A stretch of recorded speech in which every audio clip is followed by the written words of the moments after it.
Assalamualaikum warahmatullahi wabarakatuh. Bismillah. Alhamdulillah rabbil alamin wassalatu wassalamu ala Rasulillah wa ala alihi washabihi wa man tabi'ahum bi ihsanin ila yaumiddin.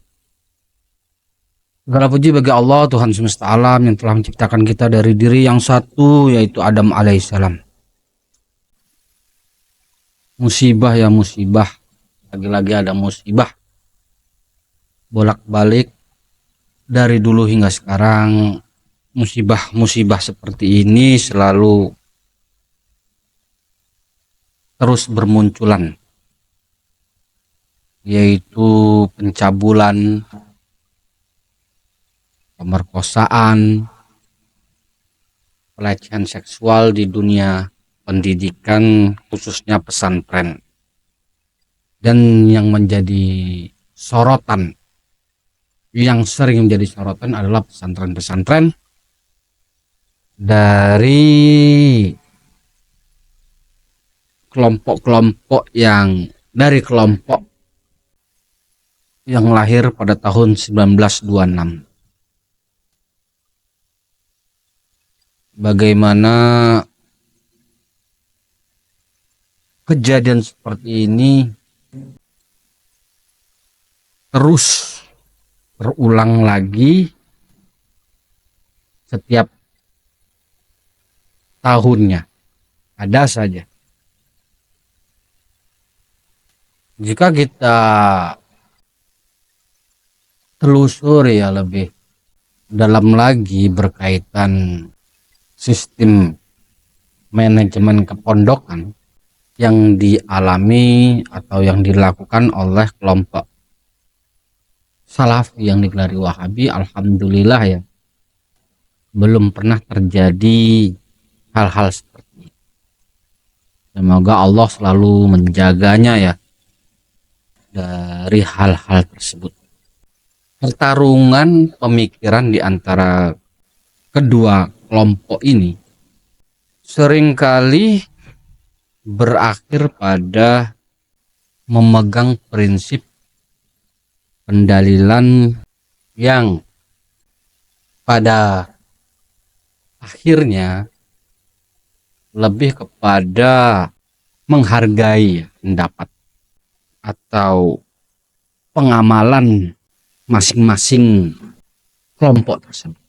Banyaknya kalangan YouTuber azwaja berkaitan antinya terhadap kelompok Salafi yang digelari Wahabi, rupanya membuat mereka asik dalam menanggapi atau mengoreksi dai-dai atau YouTuber-YouTuber Salafi lain yang berujung kepada usahanya, tujuannya untuk mendapatkan keuntungan duniawi yang kalangan mereka ini sungguh mendapatkan kemudahan ya, ketenangan dalam membicarakan kelompok Salafi. Jadi YouTuber-YouTuber aswaja ini enak banget menanggapi atau berbicara tentang Salafi dengan segala macam pembicara. Mereka itu kayak tidak ada batasnya ya, tidak ada batasnya, mau menghina, memfitnah, membolak-balikkan pemahaman, berbicara apa saja tidak ada batas, karena mereka ini didukung ya oleh masyarakat yang banyak, yang jika kita melihat cara berpikir dan cara beragamanya masih kebanyakan dari kalangan mukolid bebas bicara apa saja tentang salaf, itu luar biasa ya, tidak ada batasan. Berbeda dengan para YouTuber Salafi ya, yang masih menjaga hati, menjaga perpecahan, menjaga keamanan untuk dirinya berkaitan menghadapi kelompok-kelompok yang anti tersebut. Kalau mereka itu youtuber-youtuber itu, wih, kondisi aman banget ya. Mau berbicara apa saja, tak ada batas ya. Tak akan dilaporkan ke polisi. Coba kalau youtuber-youtuber salaf itu atau dai-dai salaf itu tergelincir sedikit saja dalam berbicara, wah sudah pada ngamuk-ngamuk ya kelompok-kelompok sebelah. Itulah perbedaan kondisi ya, kondisi keamanan dai-dai, youtuber-youtuber salafi dan dai-dai dan youtuber kalangan azwaja. Tapi perlu diingat ya, keamanan mereka, kenikmatan mereka, kemudahan mereka ya, kelonggaran mereka berbicara tentang kelompok lain, menanggapi kelompok lain itu rupanya melupakan, rupanya keasikan dalam menanggapi rivalnya ya. Mereka lupa bahwa banyak sekali masalah-masalah di internal mereka dalam dunia pesantren yang setiap tahun selalu terjadi pencabulan, pemerkosaan, pelecehan seksual terhadap santri-santrinya yang dilakukan oleh oknum-oknum gurunya. Padahal mereka ini mempunyai fikih ya. Biasanya fikih itu mempunyai aturan-aturan yang ketat, mampu jika fikih-fikih ini benar-benar diterapkan, bukan cuma sebagai pembahasan-pembahasan. Mereka itu sebenarnya lebih mampu ya dibandingkan kelompok salafi dalam memberikan kenyamanan, ketenangan bagi para santri-santrinya. Itu yang disayangkan ya, orang-orang fikih itu entah lupa, entah, dan herannya para youtuber-youtuber ini tidak pernah memberikan edukasi yang ketat ya terhadap kejadian-kejadian seperti ini. Padahal youtuber-youtuber seperti Sani Uye, kemudian Zaka, kemudian Avandi, kemudian AA Garut itu kan Kiai Idrus Romli, itu kan luar biasa ya kalau berbicara tentang fikih ya.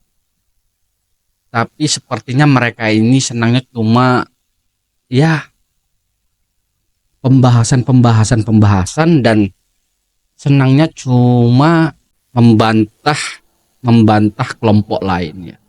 Yang jika ditelusuri secara ketat, meskipun mereka itu lemah dalam bantahan terhadap kelompok-kelompok lain yang sifatnya ujungnya tidak pernah berhasil membendung dan termasuk gagal membendung orang-orang yang ingin hijrah, ingin belajar kepada orang-orang atau dai-dai yang digelari Wahhab. Jadi itu mereka itu sebenarnya gagal dari dulu ya, membendung gerakan salaf ini gagal. Metode-metode fikihnya tidak mampu membendung gerakan manhaj salaf atau yang digelari Wahabi. Di sini saya akan memberi masukan kepada orang-orang yang menjadi pengagung fikih ya, untuk bagaimana mereka, mungkin masukan saya nanti bisa diterapkan, dijadikan edukasi bagi youtuber-youtuber untuk memberikan kalangan pengurus-pengurus pondok pesantren agar mereka itu memperbaiki manajemen fikihnya untuk membendung arus atau membendung kasus-kasus pelecehan, kasus-kasus pemerkosaan, kasus-kasus asusila di kalangan pesantren. Jadi saya menulis sebuah artikel ya. Siapa tahu ini menjadi masukan agar para dai azwaja ini lebih fokus kepada ya minimal youtuber dah. Minimal youtuber azwaja ini memberikan ya menanggapi video salaf yang mungkin 5 video, tapi satu video memberikan edukasi memberikan pencerahan terhadap internalnya sendiri berkaitan kasus-kasus yang sering terjadi di dalam tubuh pesantren-pesantrennya. Ya, ini namanya saling nasihat menasihat. Berikut sebuah pertanyaan. Bisakah metode fikih jika diterapkan bisa membendung pemerkosaan dan pencabulan di pesantren? Pertanyaan yang sangat penting dan sensitif. Jawabannya bisa, dengan syarat metode fikih tersebut dipahami secara utuh dan diterapkan secara serius serta konsisten dalam sistem pendidikan dan pengawasan pesantren. Mari kita bahas lebih dalam. Apa itu metode fikih? Metode fikih mencakup kaidah-kaidah hukum Islam, yaitu usul fikih, penggalian hukum dari dalil-dalil syar'i, etika dan akhlak sebagai bagian dari syariat. Konsep hizbah, pengawasan sosial, penerapan hukum hudud, ta'zir dan qisas dalam sistem pemerintahan Islam. Bagaimana fikih bisa membendung kejahatan seksual di pesantren? 1. Penanaman nilai takwa dan amanah. Fikih mengajarkan pentingnya amanah dan takwa, terutama bagi guru dan ustadz. Jika internalisasi nilai ini berhasil, aku akan takut kepada Allah, bukan sekedar takut kepada hukum manusia. Jadi tauhid yang diperlukan itu tauhid. Takutnya kepada Allah, bukan takutnya kepada kiai atau guru atau ustadz atau manusia lainnya. Takutnya kepada Allah. Itu yang ditanamkan dahulu. 2. Penguatan konsep maqasid syariah. Tujuan syariah maqasid adalah menjaga agama, jiwa, akal, keturunan, dan harta. Pemerkosaan atau pencabulan jelas merusak semua ini. Maka dicegah dan diberi sanksi keras dalam fikih. Kan bisa itu diberi hukuman yang sesuai dengan syariat Islam ya. 3. Adanya ta'zir dan sanksi tegas. Dalam fikih, jika pelaku tidak bisa dikenai hudud karena syarat ketat, maka tetap bisa dikenai takjir, hukuman yang ditentukan oleh otoritas demi kemaslahatan. Itu orang-orang yang terlibat dalam pengurusan pondok tersebut. Pesantren bisa menetapkan sistem hukum internal untuk menindak tegas pelaku, atau dikeluarkan atau dihukum keras-kerasnya. 4. Konsep sadud dzara'i, menutup jalan menuju maksiat. Fikih mencegah interaksi bebas antara guru dan santri dalam kondisi tertutup. Nah ini yang sering banget di dalam pesantren-pesantren itu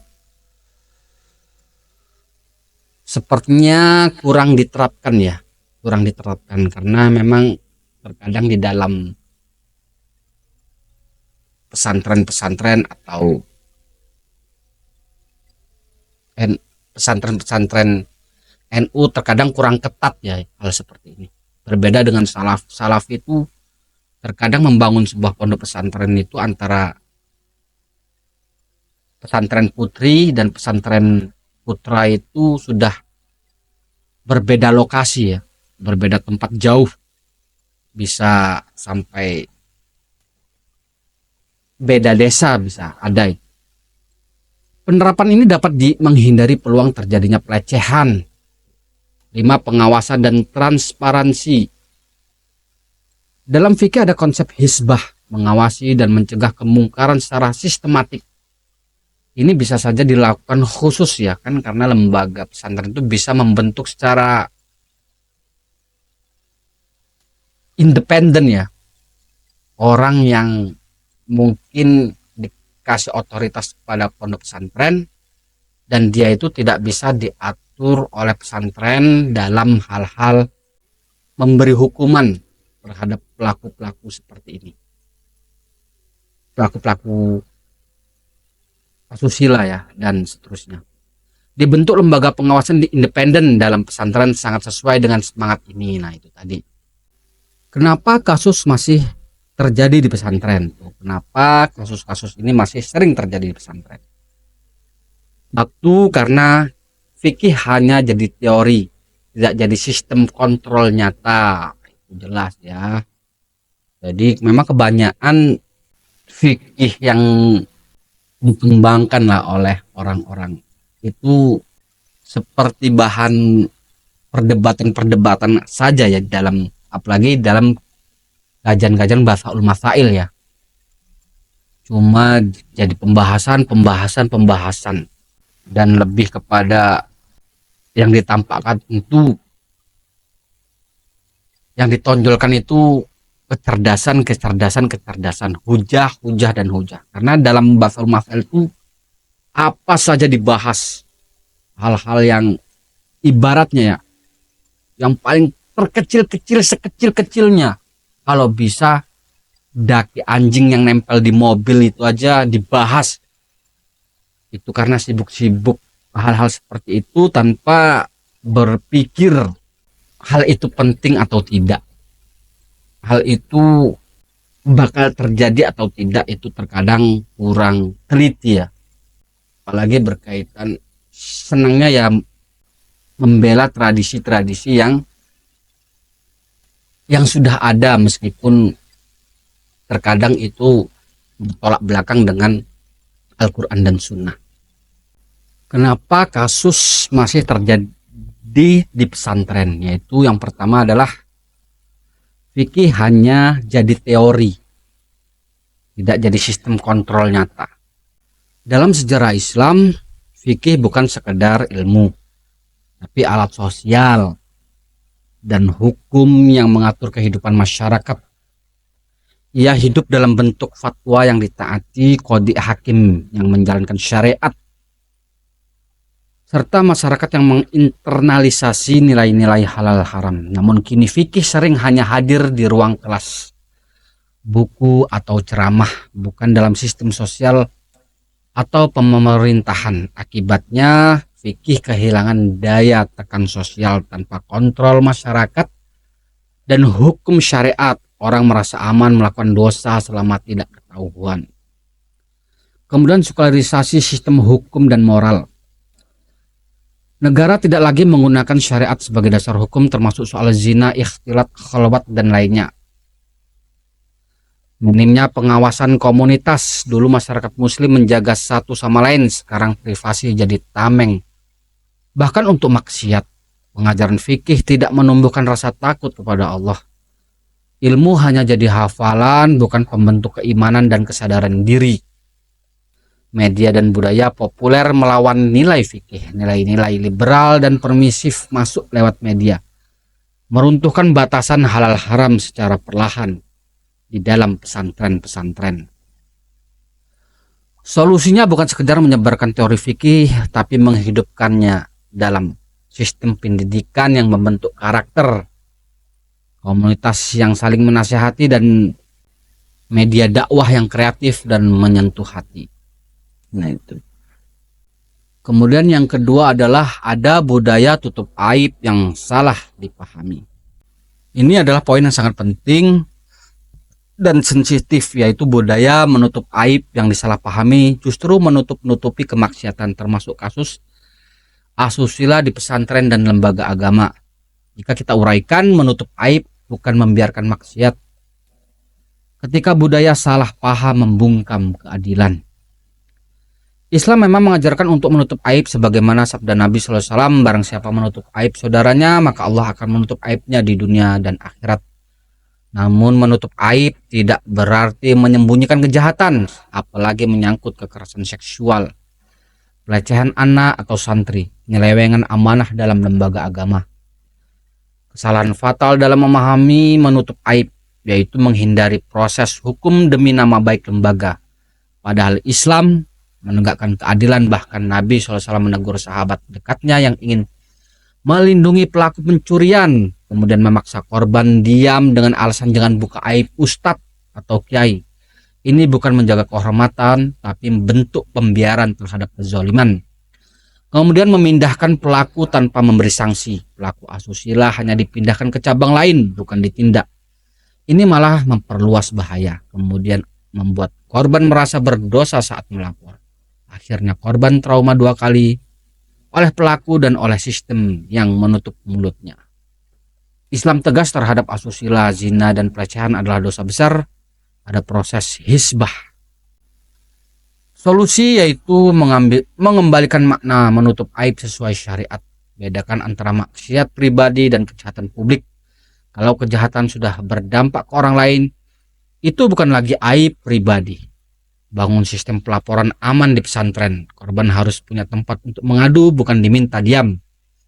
Pimpinan lembaga harus jujur dan bertanggung jawab, menegakkan keadilan jauh lebih mulia daripada menutup skandal. Libatkan pihak luar jika perlu, psikolog, aparat, LPSK. Jangan semua masalah diselesaikan sendiri, apalagi disembunyikan.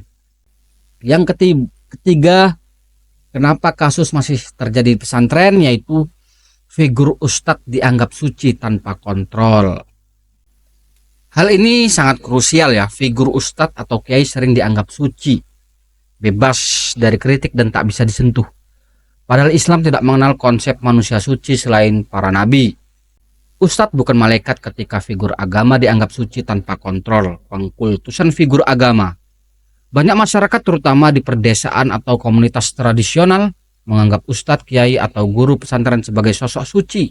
Tidak boleh dikritik, ucapannya dianggap mutlak benar, perbuatannya selalu dicari-cari pembenaran. Padahal dalam Islam setiap anak Adam pasti berbuat salah. Bahkan Umar bin Khattab pernah berkata, kalau aku menyimpang, luruskan aku dengan pedang kalian. Kemudian hilangnya sistem kontrol dan akuntabilitas. Karena dianggap wakil Tuhan, ustadz jadi tidak diawasi. Tidak ada audit terhadap perilakunya. Korban enggan melapor karena takut dosa. Lembaga segan menindak karena takut dicap menghina ulama. Ini membuka peluang pelecehan kekuasaan agama, manipulasi emosional dan spiritual, tindakan asusila dibungkus bahasa agama. Kemudian ulama sejati justru takut diperiksa Allah. Ulama salaf sangat takut disanjung. Hasan al-Basri menangis ketika dipuji. Imam Malik pernah berkata, setiap orang bisa diambil dan ditinggalkan pendapatnya, kecuali penghuni kubur ini, sambil menunjuk ke makam Nabi Shallallahu Alaihi Wasallam. Solusi, kembalikan konsep ulama sebagai amanah ilmu. Ustadz bukan maksum, harus bisa dinilai, dikritik, bahkan dihukum jika bersalah. Bangun sistem kontrol di lembaga agama, tim pengawasan independen, pelatihan etik, dan SOP penanganan pelanggaran. Kemudian edukasi umat agar tidak fanatik kepada figur, arahkan kecintaan pada benaran, bukan pada orang. Gunakan prinsip al-haq la yu'raf birrizal. Kebenaran tak diukur dari siapa yang bicara, tapi dari dalil yang dibawa. Kemudian poin yang keempat adalah sangat penting, menyentuh akar dari banyak kasus yang selama ini tersembunyi. Ketika korban tidak diberi ruang untuk bicara, pesantren bisa jadi tempat yang subur untuk terjadinya kekerasan seksual atau asusila. Berikut uraian mendalam. 3. Korban dibungkam, suburnya kasus asusila di lembaga pesantren. Pesantren semestinya menjadi tempat aman untuk menuntut ilmu dan membentuk akhlak, tapi dalam kenyataannya beberapa pesantren justru menjadi tempat lahirnya trauma karena korban kekerasan seksual tidak diberi ruang untuk bersuara.